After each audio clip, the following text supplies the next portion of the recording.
ও hallelujah. প্রভুকে অসংখ্য অসংখ্য ধন্যবাদ জানাই, সকলকে জানাই জয় যিশু।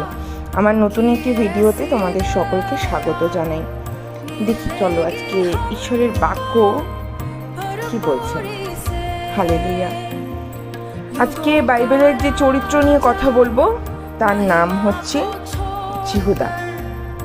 জিহুদা মাত্র 30টা রৌপ্য মুদ্রার জন্য তার প্রভুকে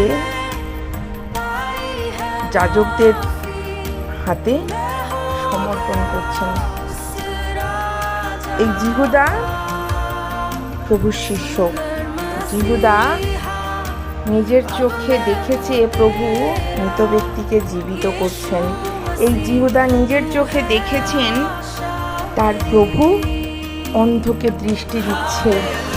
জিহুদা নিজের চোখে দেখেছে প্রভু যে 38 বছর ধরে পড়ে আছে তাকে এক বাক্যে সুস্থ করছে। 5000 মানুষকে এসে খাবার দিচ্ছে, আরও কত চিহ্ন কার্য। এত কিছুর পরেও মাত্র 30টা রৌপ্য খণ্ডের জন্য প্রভুকে বেচে দিলেন।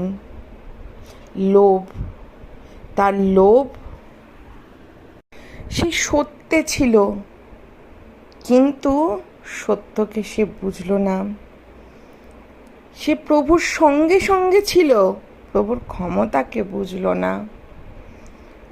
কিন্তু তার লোভ, যে লোভের অর্থ সে নিল, সেই অর্থকে সে আর ভালোবাসতে পারল না।